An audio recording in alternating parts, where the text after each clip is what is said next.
Hello guys, welcome back again. आज हम study करेंगे protein sorting into mitochondrial matrix. हम दो वीडियो देख चुके हैं। एक तो हमने बेसिक स्टडी की थी प्रोटीन सॉर्टिंग कैसे होती है, और दूसरी हमने स्टडी की थी आपके पेरोक्सिसोम में प्रोटीन सॉर्टिंग कैसे होती है। एक हमने स्टडी कर चुके हैं न्यूक्लियस में आपकी प्रोटीन सॉर्टिंग कैसे होती है। तो ये तीन वीडियो हम बात कर चुके हैं। प्रोटीन सॉर्टिंग माइटोकॉन्ड्रिया में देखते हैं। तो देखिए, मैंने पहले बताया था माइटोकॉन्ड्रियल क्लोरोप्लास्ट कैसे हैं। उनके पास में खुद का जीनोम होता है, तो कुछ प्रोटीन ये खुद बना सकते हैं, लेकिन सारी प्रोटीन नहीं बना सकते हैं। ठीक है, कुछ प्रोटीन के लिए इन्हें भी साइटोसोल पे ही डिपेंड रहना पड़ता है। ठीक है, और साइटोसोल से जो प्रोटीन आएगी वो आपकी आ सकती है मैट्रिक्स में।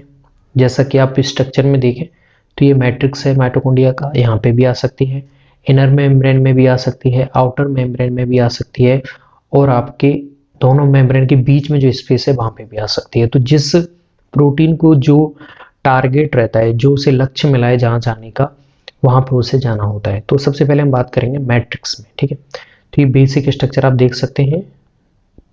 इनर मेम्ब्रेन में ही आपके जो घुमावदार गुंडियां होती हैं उन्हें आप क्रिस्टी बोलते हैं, और दोनों मेम्ब्रेन के बीच में जो भाग होता है उसे आप बोलते हैं इंटर मेम्ब्रेन स्पेस, दोनों मेम्ब्रेन के बीच वाला अवकाश। ठीक है, देखिए थोड़ा सा बेसिक स्टडी करते हैं कुछ की पॉइंट की।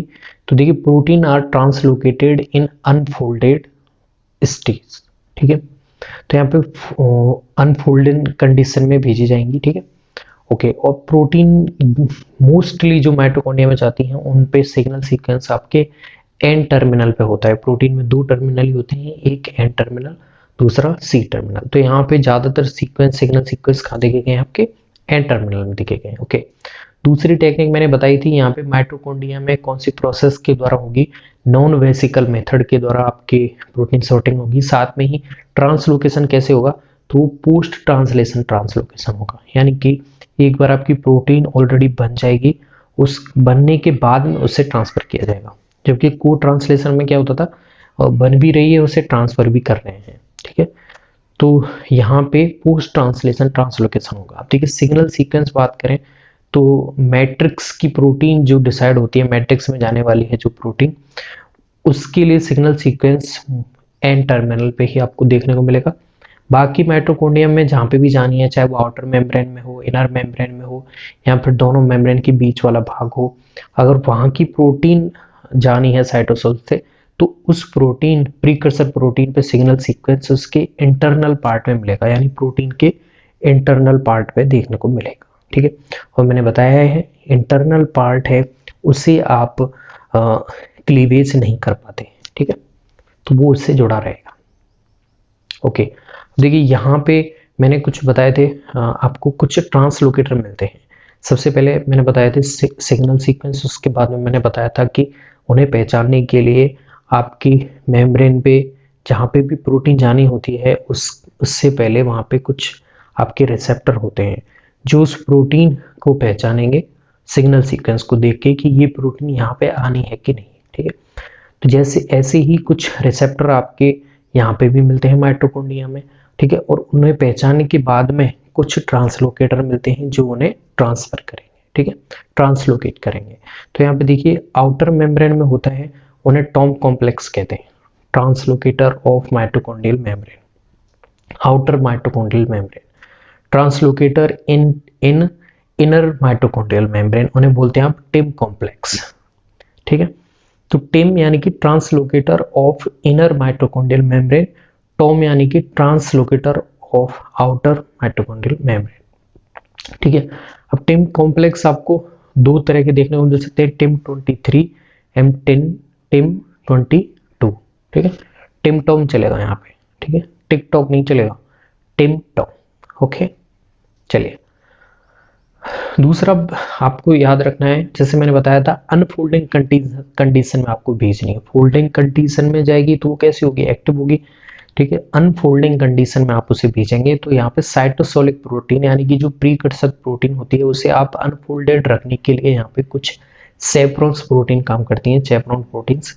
जैसे यहाँ पे हीट सॉक प्रोटीन 70 फैमिली की सेप्रोन प्रोटीन यहाँ पे काम करती हैं, जो इस प्रोटीन से अटैच हो जाती हैं और उसे अनफोल्डिंग कंडीशन में आपके मैट्रिक्स में भेजेंगे। ओके, देखिए ये जो मैंने स्ट्रक्चर आपको बताया है, ये से आप देखिए, ये आपके माइटोकॉन्ड्रिया का स्ट्रक्चर है, ठीक है। माइटोकॉन्ड्रिया में ये ट्रांसलोकेटर का स्ट्रक्चर है। देखिए ये बाहर की तरफ ये आपको टॉम कॉम्प्लेक्स मिल रहे हैं, टॉम कॉम्प्लेक्स के साइड में आपको सेम कॉम्प्लेक्स मिलेंगे, और ये साइटोसोल है बाहर, ठीक है। ये आउटर मेम्ब्रेन है, ये दोनों मेम्ब्रेन के बीच वाला स्थान है, ये आपकी इनर मेम्ब्रेन है, ठीक है। देखिए इनर मेम्ब्रेन में क्या क्या मिलेगा, आपके टिम मिल रहा है 22 और 23, साथ में यहाँ पे ऑक्सा कॉम्प्लेक्स भी देखने को मिल रहा है, ठीक है। तो ऑक्सा कॉम्प्लेक्स कहाँ मिलेगा, टिम के पास में, जबकि सेम कॉम्प्लेक्स कहाँ मिलेगा, आपके टॉम के पास में। चलिए एक बेसिक थिंग्स हो गई जो आपको याद रखनी है। अब देखिए ये मैट्रिक्स है भाई, सबसे पहले आउटर मेम्ब्रेन, फिर इनर मेम्ब्रेन, फिर आपके क्या आएगा, ये मान लीजिए माइटोकॉन्ड्रिया, तो मैट्रिक्स यहाँ पे आ गया, और ये सेल है तो सेल में ये आपके क्या हो गया, साइटोसोल हो गया। ओके ओके, चलिए हम देखते हैं किस तरह से आप इसे भेजेंगे आपकी प्रोटीन को माइटोकॉन्ड्रिया के मैट्रिक्स में, उसका देखते हैं हम बेसिक। ओके, तो ये आप देख सकते हैं, ये जो बाहर की तरफ जो मेम्ब्रेन है ये आउटर माइटोकॉन्ड्रियल मेम्ब्रेन है, ये इनर मेम्ब्रेन है, और इनर मेम्ब्रेन की अंदर ये मैट्रिक्स वाला पार्ट है, ठीक है। आउटर मेम्ब्रेन से बाहर क्या होगा, आपका साइटोसोल शुरू हो जाएगा, ठीक है। तो जैसा कि मैंने बताया, अगर माइटोकॉन्ड्रिया में के मैट्रिक्स में अगर प्रोटीन भेजनी है तो उसके एन टर्मिनल पे सिग्नल सीक्वेंस होगा, ठीक है। तो ये प्रोटीन इसके एन टर्मिनल पे आपको सिग्नल सीक्वेंस ये देखने को मिल रहा है, ठीक है। इसे पहचानेंगे आपके आउटर मेम्ब्रेन में मिलने वाले रिसेप्टर। तो ये टॉम कॉम्प्लेक्स है, यहाँ पे आपके रिसेप्टर होगा। ओके, तो टॉम में पाए जाने वाले रिसेप्टर के द्वारा इस सिग्नल सीक्वेंस को एक्सेप्ट करने के बाद में कि रिकॉग्नाइज करने के बाद में कि माइटोकॉन्ड्रिया की ही प्रोटीन है, तब इसे अंदर आने के लिए प्रोसेस शुरू कर देते हैं। तो यहाँ से ये प्रोटीन यहाँ पे जाके बाइंड होगी और डिफ्यूजन की प्रोसेस के थ्रू यहाँ पे आ जाती है। ये भी आपके क्या है, बाहर की तरफ, ये भी टॉम कॉम्प्लेक्स है, ठीक है। तो यहाँ पे सबसे पहले यहाँ आई, और यहाँ पे आपके रिसेप्टर थे जो टॉम कॉम्प्लेक्स के, उन्होंने इसे रिकॉग्नाइज किया, उसके बाद में इसे एक्सेप्ट कर लिया, ठीक है। फिर डिफ्यूजन के द्वारा आउटर मेम्ब्रेन में डिफ्यूजन के बाद में इस कॉम्प्लेक्स पे आ गई है, टॉम कॉम्प्लेक्स पे। अब यहाँ पे भी इसके रिसेप्टर से रिकॉग्नाइज करेंगे, और यहाँ पे कुछ एनर्जी ड्रिवन प्रोसेस होगी, एटीपी की मदद से इस प्रोटीन को आपके अंदर भेजा जाएगा, ठीक है। तो यहाँ से एम्बेडेड होने के बाद में इनर मेम्ब्रेन में जो आपके टिम कॉम्प्लेक्स मिल रहे हैं वहाँ पे पहुँच जाएगी, ठीक है। तो वहाँ पे भी रिसेप्टर होंगे, वहाँ पे भी इसे पहचाना जाएगा, तब इसे अंदर मैट्रिक्स की तरफ आगे थॉरली भेज दिया जाएगा, ठीक है। तो आप देख सकते हैं एक साथ में जब टॉम कॉम्प्लेक्स में भी ये एम्बेडेड है और ये आपके इनर कॉम्प्लेक्स हैं वहाँ पे भी ये एम्बेडेड है, तो ये दोनों जो काम कर रहे हैं कॉम्प्लेक्स, ये दोनों ही इंडिपेंडेंटली वर्क करेंगे, ठीक है, लेकिन एनर्जी ड्रिवन प्रोसेस होगा। तो ये आपके भी सिग्नल सीक्वेंस अटैच है इससे, ओके। अब ये सिग्नल सीक्वेंस यहाँ पे, सिग्नल सीक्वेंस सहित आपकी जो भी प्रोटीन है, प्रिकर्सर प्रोटीन, वो आपके मैट्रिक्स में आ गई है, ठीक है। तो आपकी कहाँ से आना शुरू हुई थी, टॉम कॉम्प्लेक्स से होती हुई, एम्बेडेड होते हुए टॉम कॉम्प्लेक्स ने एक्सेप्ट किया, फिर टिम कॉम्प्लेक्स ने एक्सेप्ट किया, जैसे यहाँ पे टिम 23 वाला है। उसके बाद में इसे धीरे धीरे एनर्जी ड्रिविंग प्रोसेस, यहाँ पे भी एटीपी की जरूरत होगी और यहाँ पे भी एटीपी की जरूरत होगी, और इसे मैट्रिक्स में पहुंचा दिया जाता है। मैट्रिक्स में ये आपकी प्रोटीन आ गई है, देख सकते हैं मैट्रिक्स में ये प्रोटीन आ गई। अब यहाँ पे सिग्नल सीक्वेंस अभी भी इसके साथ में बाइंड है, और मैंने प्रोटीन सॉर्टिंग में बताया है कि जब किसी टर्मिनल पे सिग्नल सीक्वेंस बाइंड है तो वहाँ पे उसे क्लीवेज करने के लिए यहाँ पे एंजाइम आते हैं, क्लीवेज एंजाइम, जो इसे क्लीवेज कर देंगे, ठीक है, okay. Signal sequence terminal cleavage enzyme आते हैं जो इसे यहाँ से क्या कर देंगे, क्लीवेज कर देंगे, और आपकी ये प्रोटीन है ये आपको मिल जाएगी, जो कि मैट्रिक्स की ही प्रोटीन है, और आपकी सिग्नल सीक्वेंस फ्री हो जाएगा, ओके। तो ये मैट्रिक्स की प्रोटीन का प्रोसीजर है। तो ये तो बेसिक है, इसमें आपने एनर्जी प्रोसेस कुछ भी नहीं देखी। अब आगे हम एक और डायग्राम देखेंगे जिसमें आप एनर्जी ड्रिवन प्रोसेस भी देख पाएंगे, ठीक है। तो देखिए ये है आपका दूसरा डायग्राम।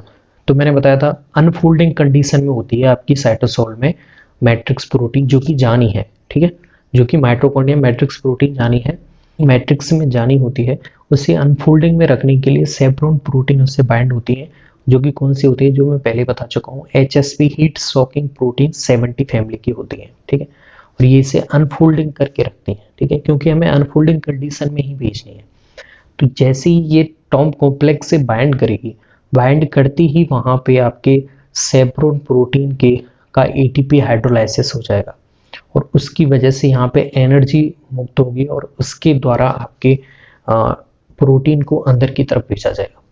तो जैसे ही अंदर आएगी, टिम कॉम्प्लेक्स पे आएगी, तो वहाँ पे ATPs जो कॉम्प्लेक्स होता है इनर मेम्ब्रेन में होता है माइटोकॉन्ड्रिया के, वहाँ पे भी आपकी ATP ड्रिवन प्रोसेस होगी, ATP हाइड्रोलाइसिस प्रोसेस होगी। यहाँ पे देख सकते हैं जैसे ही अंदर आई है तो अंदर आते ही मेम्ब्रेन का जो ग्रेडियंट है वो चेंजेस हो गया है, जहाँ पे प्लस माइनस देख रहे हैं। तो इसका जो ग्रेडियंट चेंज होते ही आपके ATP हाइड्रोलाइसिस होगा, एक ATP का हाइड्रोलाइसिस होगा, यहाँ पे देख सकते हैं। और इसकी वजह से energy dependent conformational change in import ATPs होगा, ठीक है। उसकी वजह से आपकी मैट्रिक्स में ये प्रोटीन आ जाती है। तो आप देख सकते हैं बाहर भी सेपरेन प्रोटीन का ATP हाइड्रोलाइसिस हुआ है, उसकी वजह से ये बाहर से अंदर की तरफ आई है और अंदर में आते ही इसके मेम्ब्रेन ग्रेडियंट में चेंज होगा।